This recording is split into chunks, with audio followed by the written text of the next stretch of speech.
그때 제자들이 예수께 나와 이르되 천국에서는 누가 크니이까? 예수께서 한 어린아이를 불러 그들 가운데 세우시고 이르시되 진실로 너희에게 이르노니 너희가 돌이켜 어린아이들과 같이 되지 아니하면 결단코 천국에 들어가지 못하리라. 그러므로 누구든지 이 어린아이와 같이 자기를 낮추는 사람이 천국에서 큰 자니라.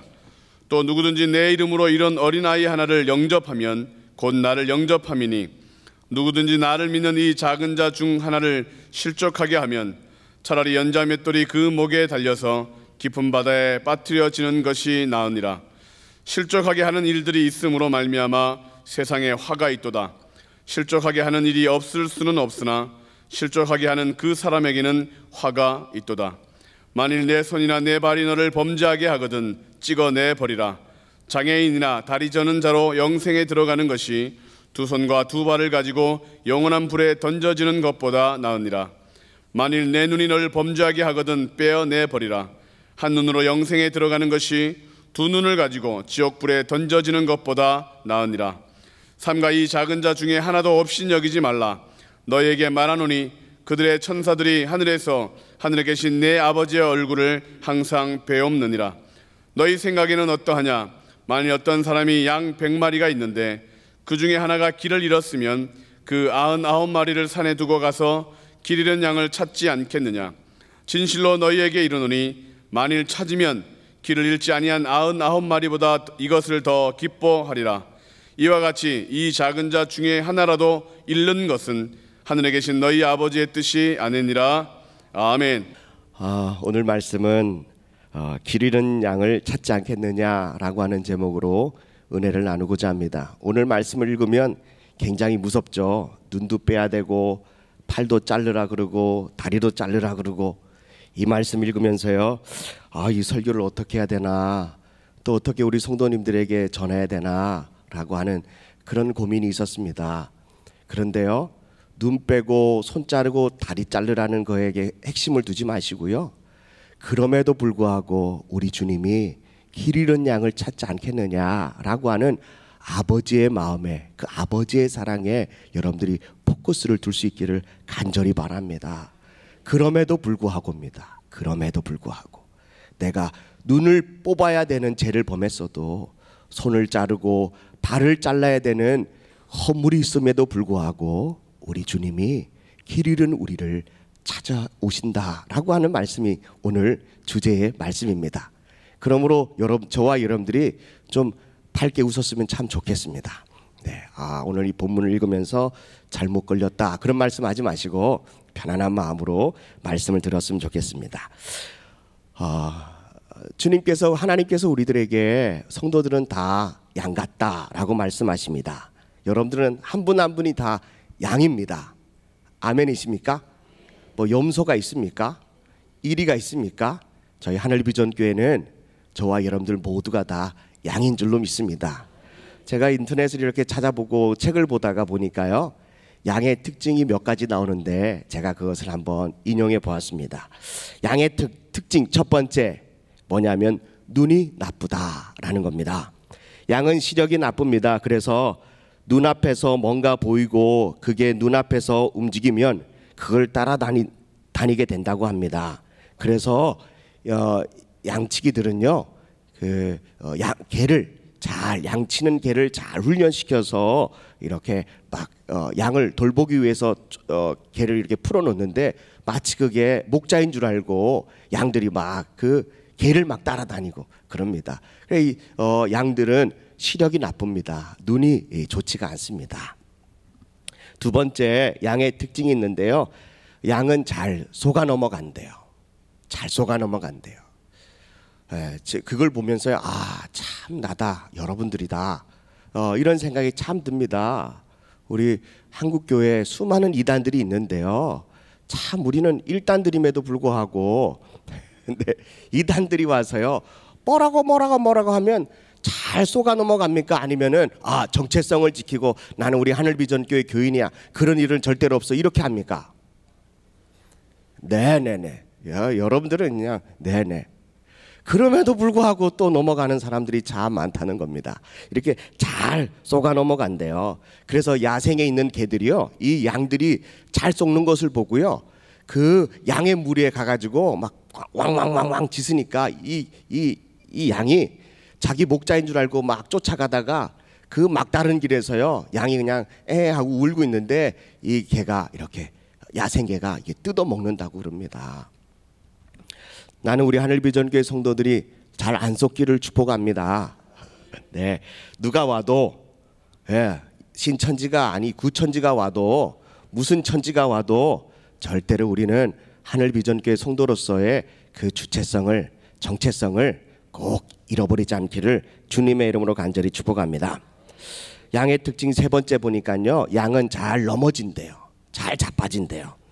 양의 다리가 단단하고 강하지 못해서 재빠르지 못하다고 합니다. 그래서 넘어질 때가 많고 뛰는 속도가 느려서 맹수가 가까이 쫓아오면 잡아먹히는 경우가 다반사라고 합니다. 저도 이렇게 신앙생활을 하고 목사이지만 참 부끄러울 때가 많습니다. 저도 잘 어떻게 될까요? 네네, 어떻게 아십니까? 제 삶을 추정 60분 하시는 건 아니시죠? 네, 잘 넘어집니다. 양들은 잘 넘어진대요. 저도 교구를 맡고 청년부를 하고 안산이나 남양주에서 목회를 이렇게 하고 보니까요, 성도들이 잘 넘어지더라고요. 빠르지도 못하고, 이 성장이, 믿음의 성장이 이렇게 막 급속도로 가지 못하고요, 천천히 이렇게 잘 넘어질 때가 너무나도 많다는 것입니다. 양의 특징 네 번째는요, 한 번 넘어지면 잘 못 일어난다 라는 겁니다. 양은 일단 넘어지면 말 그대로 벌러덩 뒤집어진다고 합니다. 완전히 뒤집어져서 눕습니다. 그렇게 뒤집혀진 양은 아무리 용을 써도 스스로 일어나지 못한다고 합니다. 그래서 목자가 와서 일으켜 세워줄 때까지 양은 그대로 누워있다고 합니다. 어떤 성도님은요, 꼭 신방가야 교회 오시는 분이 계세요. 벌러덩 누워 계셔가지고. 그러니까 이게 양의 특징이라는 거예요. 우리 목회자들은요, 신방 가면 아유 저 성도가 왜 저러나 이런 게 아니라 양은 원래 잘 넘어진다는 거죠. 한 번 넘어지면 어떻게 된대요? 잘 일어선대요, 못 일어선대요? 누가 와서 일으켜줘야 된대요? 목자가 와서 일으켜줘야 된대요. 그리고 또 다섯 번째요, 넘어졌던 양이 목자가 이렇게 세워주면요, 양은 중심을 잘 못 잡는데요. 빨리 못 잡는데요. 뒤집혀졌던 양은 제대로 일으켜 세워줘도 금방 중심을 잡지 못하기 때문에 목자는요, 양이 똑바로 설 수 있도록 몇 초간 가만히 붙들고 있어야 된대요. 여러분들, 이거 양의 특징인데 어쩜 하나님께서 저랑 똑같이 이렇게 말씀하시면 몰라요.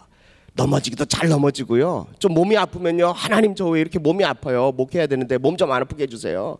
또 재정이 없으면 하나님 왜 저에게 재정을 안 줘요? 목회해야 되는데 왜 재정도 안 주세요? 네, 성도들이 부흥이 안 되면요, 하나님 왜 저 지성전으로 보냈는데 왜 부흥 안 시켜줘요? 막 그리고요, 했다가 또 가만히 하나님의 음성을 듣고요, 가만히 있으면 마치 우리 주님이요, 그래 애쓴다, 용쓴다. 그리고요, 잠깐 이렇게 꽉 붙들어 주세요. 제가 중심 잡을 때까지, 제가 정신 차릴 때까지 이렇게 그런 거 보면 이 말이 진짜 맞는 것 같기도 합니다. 양의 특징 여섯 번째는요, 이기적이고 제멋대로래요. 새끼 양들이 배가 고파서 어미 양들에게 이렇게 와서 우유를 달라고, 젖을 달라고 하면은 양들은, 이 어미 양들은 매정하게 뿌리치고 간다고 합니다. 양이 그저 온순한 것 같지만 실은 상당히 이기적이고 멋대로인 면도 있다고 합니다. 목자가 없으면 양은 각각 자기 먹을 것만 찾는데 정신이 팔려서 가버린다고 합니다. 네, 이래서 그 어린 새끼들을요, 우유 줄 생각도 안 하고 먹이 줄 생각도 안 하고요, 자기 것만을 위해서 막 쫓아다닌다는 거예요. 이게 양의 특징이라는 겁니다. 혹여나 우리가 이제 5월 마지막 회기입니다. 저희는 6월 달부터 새로운 회기가 시작되는데, 그 전에 우리가 어떻게 또 여러분들이 봉사하였는지, 또 여러분들이 어떻게 하나님을 섬기고 교회를 섬기고 성도를 섬겼는지 보면 다 알 수가 있습니다. 때로는 저도 제가 몸이 피곤하고 이러면 제 몸 챙기느라고 성도들을 바라보지 못할 때가 때로는 많이 있는 것 같습니다. 그렇고 보면 양의 특징 중에 이기적이고 멋대로라는 것이 꼭 저에게 하는 말씀인 것 같습니다. 7번째 양의 특징은요, 양은 방향 감각이 없대요. 방향 감각이 이렇게 없다는 거예요. 시력이 나쁘니까 그럴 수밖에 없겠죠. 그래서 양은요, 숲인지 낭떠러지인지 그걸 전혀 모르고 그냥 가버린다는 거죠. 그래서 양에게는 꼭 곁에는 누가 필요합니까? 양치기가 꼭 필요합니다. 목동이 필요하다는 겁니다. 양의 특징 8번째는 신기하게도 양은 왔던 길로 되돌아가려고 하는 습성이 있다고 합니다. 그 말씀을 보면 저도 도대체 양이 왔던 길로 되돌아가는 그런 습성이 있나? 나는 그러면 어떤가? 라고 생각해 보았습니다. 그러면서 성경에 어떤 한 인물이 생각나는데요. 둘째 아들, 여러분들이 우리가 잘 알고 있는 돌탕, 돌아온 탕자. 네, 집에 있는 탕자는 집탕. 네네, 돌아온 탕자. 네. 아버지의 유산을 가지고 먼 길로 가서 허랑방탕하게 인생을 살다가 다 허비하고 그 동네에 그 나라의 그 지역에 가뭄이 들고 극한 가뭄 때문에 흉년 때문에 주염염면을 먹으려고 해도 도저히 누가 주는 사람이 없었을 때에 그 아들은 뭘 생각합니까? 내가 살았던, 내가 시작했었던 아버지의 품을 생각하게 되고 어떻게 한다고요? 되돌아가게 된다는 겁니다. 그래서 기독교 교육학을 보면 꼭 이 어린 아이에게 복음을 꼭 심어라, 복음을 전해줘라. 그러면 이 아이가 커서 반드시 어렵고 힘들고 엄청난 큰 난관에 부딪힐 때 그가 반드시 어디로 돌아오게 된다고요? 우리 주님께로 돌아오게 된다는 겁니다. 그래서 우리 교회학교 복음을 전하는 일에 우리 성도들도 열심히 애를 쓸 수 있기를 주님의 이름으로 간절히 축복합니다. 양의 특징 9번째는요, 방어력이 없다라는 겁니다. 자신을 방어하고 자신을 지킬 수 있는 능력이 전혀 없습니다. 눈도 보이지도 않죠. 방향 감각도 없죠. 그리고 또 한번 자빠지면 스스로 일어나는 힘도 없죠. 이러니까 자기 방어 능력이 너무나도 없다는 겁니다. 그래서 양은 항상 어떻게 다닙니까? 혼자 다닙니까? 아닙니다. 항상 뭉쳐서 다녀야 합니다. 우리 하늘비전교회 성도들도요, 뭉쳐서 다니기를 축복합니다. 네, 왜냐하면 우리는 방어할 능력이 없습니다. 그래서 누구랑 뭉쳐야 합니까? 네, 누구랑 뭉쳐야 합니까? 물론 성도들하고도 뭉쳐야지만 가장 중요한 건 주님이 내 안에, 내가 주님 안에, 우리 주님과 뭉쳐 있어야 합니다. 은혜와 뭉쳐서 여러분들이 인생을 살 수 있기를 간절히 축복합니다. 그런 성도들과 함께 뭉쳐서 다닐 수 있기를 간절히 바랍니다. 그래서 어떠한 어려움, 악한 원수마귀가 여러분들을 해하려고 할 때 예수님의 이름으로 여러분들이 이겨낼 수 있는, 그리고 방어할 수 있는, 그리고 공격할 수 있는 그런 믿음의 성도들 될 수 있기를 간절히 축복합니다. 양의 특징 가운데 마지막으로 참 저에게 굉장히 많은 생각을 하게 만드는 한 가지가 있는데요. 양은 죽을 때 되면 온순해진다고 합니다. 다른 동물들은 죽을 때가 되면 막 몸부림을 치고 발부림을 치고 그리고 온몸을 부들부들 뜨는데 양은 죽을 때를 알면 굉장히 온순해진다고 말합니다. 우리 예수님께서도 이런 양의 비유를 예수님 자신을 양에 대한 비유를 그렇게 말씀하시는 부분도 있다는 것입니다. 사랑하는 성도 여러분, 우리가 예수 그리스도가 이 땅에 오셔서 우리의 죄를 위해서 죽으시고 또 부활하셔서 또 다시 이 땅에 오시겠다고 약속하셨습니다. 그러므로 마지막 때가 되면 될수록 우리의 마음은 항상 어떻게 됩니까? 이렇게 싸나워져야 됩니까? 저와 여러분들이 늘 온순한 귀한 양들 될 수 있기를 주님의 이름으로 축복합니다. 지난주에 북한 선교를 담당하고 있는 백삼만 선교사님께서요 오셔가지고 말씀하시는데 세미나 때 이런 말씀을 하셨습니다. 선교사님이 북한으로 가서 어떤 지역을 방문했는데요. 그런데 그 건너편에 이 선교사님이 처형하는 모습을 좀 보고 싶다라고 했는지 그곳을 안내해 갔다고 합니다. 그런데 강 건너편에 보니까 많은 사람들이 모여서 이제 죽여라 죽여라 그러는 거예요. 알고 봤더니 세 사람이 기둥에 묶여 있는데 그 사람이 바로 다 기독교 신자라는 것입니다. 그래서 많은 사람들 공개적인 곳에서 처형하기 전에 이 선교사님이 자기를 안내했던 북한군은 다른 볼일을 보러 잠깐 떠나고 이 선교사님이 차량 안에서요 기다리고 앉아 있는데 세 번째 맨 마지막 줄에 서 있던 묶여 있던 이분이요, 이 얼굴에 써 있던 그 가면을 이렇게 벗어내고 두리번 하더니 이 선교사님과 눈이 마주쳤대요. 그러면서 이 사형수가, 이 북한 기독교인이요, 선교사님을 보고 환히 웃으시더래요. 그래서 이 선교사님이 처음 보니까 날 보는 것 같지 않아 가지고요 두리번 했더니 사람이라고는 선교사님 한 분밖에 없다는 거죠. 그래서 또 한 번 환하게 웃더라는 거죠. 그리고 뭐라고 하는지는 잘 알 수 없지만 그냥 끄덕끄덕했다는 겁니다. 죽음을 앞에 둔 이 북한 그리스도인이 죽음 앞에서는 온순하게, 그리고 그 처형장 앞에서 환하게 웃을 수 있다는 것은 참된 양이 아니면 그런 웃음을, 그런 온유함을 볼 수가 없다는 것입니다. 사랑하는 성도 여러분, 저와 여러분들이 정말 예수님께서 기르시는 어린 양과 같은 저와 여러분들이 되기를 주님의 이름으로 간절히 축복합니다. 성도는 양이라고 말씀드렸습니다. 이사야서 53장 6절에 보니까 우리는 다 양 같아서 그릇 행하여 각기 제 길로 갔거늘이라고 말씀이 있습니다. 우리는 다 양 같아서 각기 제 길로 가는 거예요. 어떻게 행한대요? 그릇 잘못 행한다는 것입니다. 오늘 이 본문의 말씀을 보면 1절부터 14절의 말씀에 보면 몇 가지의 주제들이 있는데 저는 이 주제를 통해서요, 첫 번째는 양에 대한 특징을 말씀드렸고요, 두 번째는 성도들은 왜 길을 잃어버리느냐라고 하는 두 번째 질문입니다. 성도들은 왜 길을 잃어버립니까? 신앙생활을 이렇게 잘하고 계시는데요, 왜 성도들은 신앙생활을 하다가 길을 잃어버려요? 왜 그럴까요? 오늘 예수님께서 특별히 제자들이 예수님께 나와 묻습니다. 18장 1절의 말씀에 보니까 뭐라고 기록되어 있냐면, 그때의 제자들이 예수께 나와 이르되 천국에서는 누가 크니까? 라고 묻습니다. 지금 많은 무리들 앞에서 이 말씀을 하신 것이 아니라 12명의 제자밖에 없는 이 소그룹 모임 안에서 제자들이 예수님께 질문하는 내용입니다. 예수님, 천국에서 누가 제일 클까요? 라고 물었던 제자들의 의도는 뭘까요? 누가 크다는 얘기를 듣고 싶은 건가요?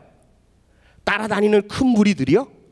아니요, 일단은 12명 안에서 예수님, 지금 저희가 예수님을 쫓아다니는데 다른 사람들은 모르겠고 이 12명 정도는 이 보통 사람보다 좀 큰 것 같습니다. 그런데 12명 안에서도 누가 더 큽니까? 라고 하는 질문입니다.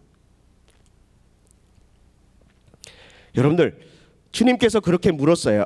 제자들이 예수님께 물었어요. 누가 더 큽니까? 라고 했더니 예수님이 뭐라고 말씀하십니까? 2절에요.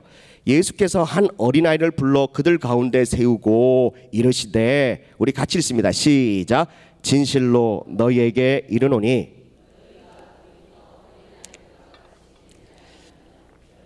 천국에 들어가지 못하리라 라는 겁니다.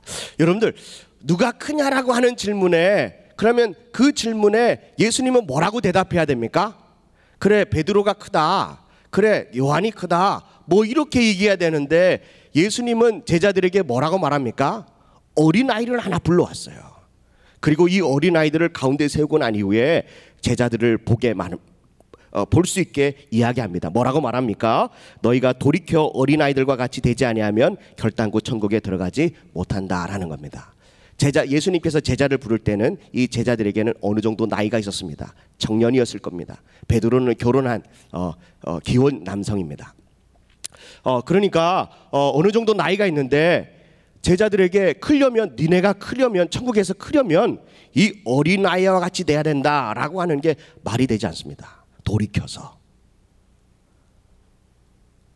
여러분들에게요, 이 어린아이를 데리고 와서 이 어린아이들처럼 되십시오. 그러면 천국에 들어갈 수 있습니다 라고 하면 여러분들 어떻게 할까요? 어린아이 흉내를 낼까요? 손을 빨고 다닐까요? 네, 유모차에 타고 다닐까요? 네. 누가 크냐라는 질문에 들어가냐 못 들어가냐라고 하는 이 이야기를 말씀하고 있다는 겁니다. 그러면서요, 4절입니다. 4절 읽습니다. 시작. 그러므로 누구든지 이 어린아이와 같이 자기를 낮추는 사람이 천국에서 큰 자다라고 말합니다. 그제서야 큰 자, 작은 자를 말씀하는 겁니다. 여러분들, 우리는 뭐가 더 중요합니까? 큰 게 중요합니까? 순서가 중요합니까? 천국에 들어가는 것이 중요합니까? 먼저 천국 시민이 되는 것이 먼저 우선이라는 것을 우리 주님이 제자들에게 말씀하고 있다는 것입니다. 제자들도 뭐 할 수 있어요? 길을 잃어버릴 수도 있다는 겁니다. 뭐 따지다가요? 누가 크냐 이거 따지다가요. 누가 능력 있냐? 누가 인기 있냐? 누가 어떠냐? 이거 따지다가 교회 안에서 길을 잃어버릴 수 있습니다. 제자들도 길을 잃어버릴 수 있다는 것입니다. 사랑하는 성도 여러분, 저와 여러분들이 정말 천국에 들어가기 위해서는요, 어떤 사람이 되래요? 어린아이처럼 되래요. 그리고 자기를 낮추는 자가 되라고 주님이 말씀하십니다. 마태복음 19장 23절 말씀을 한번 볼까요? 마태복음 19장 23절 말씀 읽겠습니다. 시작. 예수께서 제자들에게 이르시되 내가 진실로 너에게 이르노니 부자는 천국에 들어가기가 어려우니라. 24절입니다. 다시 너에게 말하노니 낙타가 바늘기로 들어가는 것이 부자가 하나님의 나라에 들어가는 것보다 쉬우니라 하시니라 라는 겁니다. 여러분들, 왜 부자가 천국에 들어가는 것이 어려울까요? 왜 그럴까요?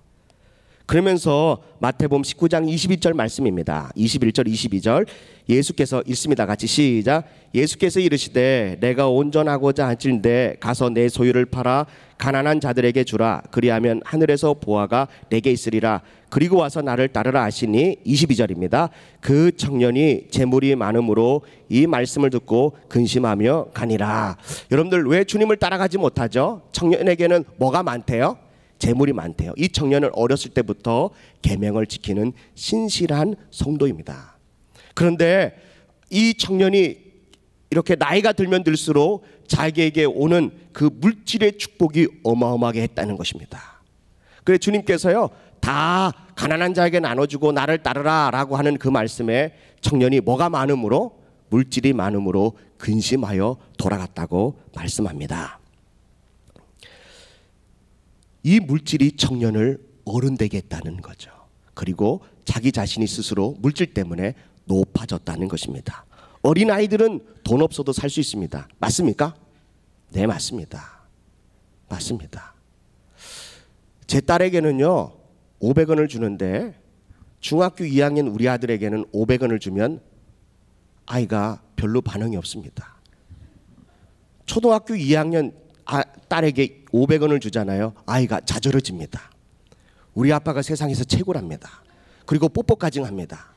아들에게 500원을 주잖아요. 그냥 아빠 쓰래요.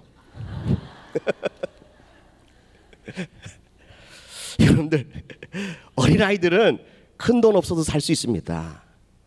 돈 없어도 살 수 있는 존재입니다. 그러나 어른이 되면 돈 때문에 삽니다. 우리가 어린아이 같이 되지 아니하면 천국에 가는 길을 잃어버리는 것처럼 여러분들 자신을 낮아질 때 하나님, 저 돈 때문에 사는 거 아니에요. 저 주님 때문에 살아요 라고 고백하는 자기 자신을 낮출 때 비로소 우리가 천국에 가는 길을 되찾을 수 있다는 것입니다. 또 어떻게 우리가 신앙생활을 하면서 길을 잃어버립니까? 마태복음 7장 21절의 말씀 보니까 나더러 주여 주여 하는 자마다 천국에 들어갈 것이 아니요 다만 하늘에 계신 내 아버지의 뜻대로 행하는 자라야 들어가리라 라고 말합니다. 신앙생활하다가 천국 가는 길을 잃어버리는 경우가 두 번째가 있는데 바로 자기 자신의 고집을 내세우기 때문에 그렇다는 것입니다. 우리 주님은 뭐라고 말씀하십니까? 주여 주여 한다고 들어가는 것이 아니고 아버지 뜻대로 해야 들어갈 수 있다라고 말합니다. 다윗은요, 그 인생의 마지막 인생 때에 그 마음속에 품었던 것, 하나님의 성전을 짓고 싶은 거룩한 마음이 있었습니다. 그래서 하나님 앞에 하나님을 향하여 거룩한 성전을 짓기를 원합니다. 그리고 하나님 앞에 드리기를 소원합니다 라고 했더니 하나님이 뭐라 그럽니까? 다윗아, 너는 전쟁에서 피를 너무 많이 흘렸다. 너는 성전 짓지 못한다 라고 했을 때 다윗은 어떻게 반응합니까? 네 주님, 네 하나님, 아멘입니다. 하나님이 말씀하시는 대로 제가 스탑하겠습니다. 이게 바로 아버지의 뜻대로 행하는 것입니다.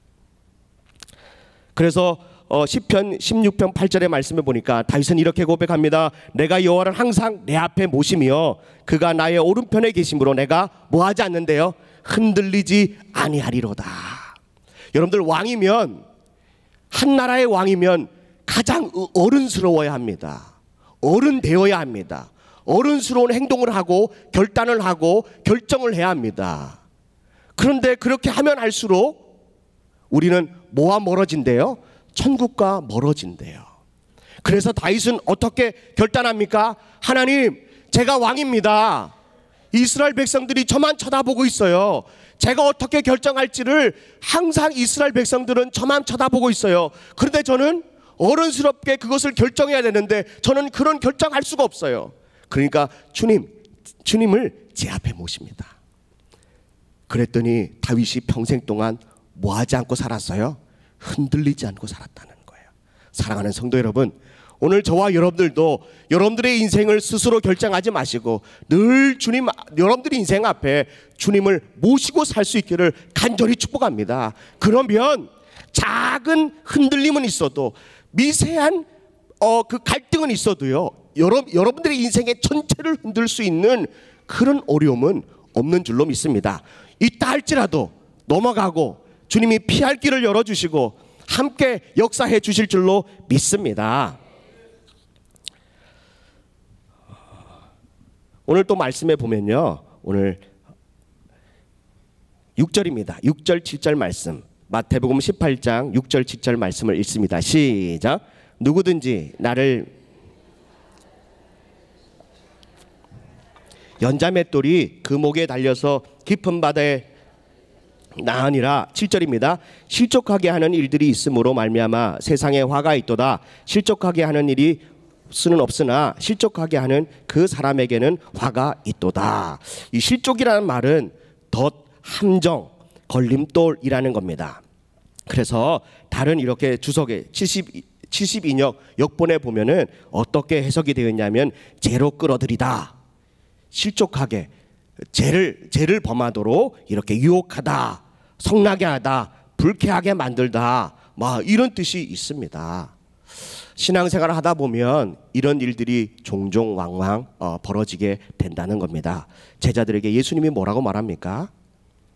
사랑하는 제자들아, 너희도 신앙생활 하다가 제자인 된 삶을 살다가 너희도 때로는 다른 사람들에게 이렇게 실족할 일이 생긴다. 실족하게 만드는 일이 생긴다. 그렇게 하면 화가 있는데 그렇게 할 수 없는 게, 완벽한 인간은 없는데 그러나 그것 때문에 화다라고 말씀하시는 겁니다. 때로는 목회하다가 저 때문에도 우리 성도들이 실족하는 성도들이 있어요. 참 가슴 아픈 일입니다. 그런데 주님이 뭐라고 말씀하십니까? 만일, 8절입니다. 만일 내 손이나 내 발이 너를 범죄하게 하거든 찍어내 버리라. 장애인이나 다리 저는 자로 영생에 들어가는 것이 두 손과 두 발을 가지고 영원한 불에 던지는 것보다 낫다. 또 9절에는요, 눈이 범죄하면 눈을 뽑아내라 라고 말씀하고 있다는 것입니다. 우리 인생에 실족하게 만드는 일들이 굉장히 많습니다. 저를 통해서 또 장로님, 집사님, 성도님, 권사님, 모든, 실제로는 작은 아이들 때문에도 넘어지는 경우가, 실족하여 넘어질 기가 얼마나 많은지 모릅니다. 그런 일이 없을 수 없지만 가능하면 줄이려면 우리는 어떻게 합니까? 팔을 뽑아내듯, 팔을 잘라내듯, 또 손을 잘라내든 눈을 잘라내는 그런 심정을 가지고 저와 여러분들의 자신을 돌아보아야 된다는 것입니다. 여러분들, 그와 같은 철저한 자기 자신에게는 항상 철저하게 율법을 적용하시고요. 여러분들 자신 아닌 다른 사람에게는 날마다 뭘 적용하냐면 은혜를 적용해야 합니다. 그런데 어떤 성도는요, 어떤 분은 반대로 하는 분이 있습니다. 자기 자식에는 너무 은혜로워요. 이런 잘못을 해도요, 은혜롭게 다 넘어가요. 그런데 다른 사람이 잘못하면요, 똑같은 잘못을 저지르면 이것을 문제 삼아서요, 넘어지고 자빠지고 온 동네 소문을 내고 그렇다는 겁니다. 사랑하는 성도 여러분, 한 번 더 부탁드립니다. 여러분들에게는 율법을 적용하십시오.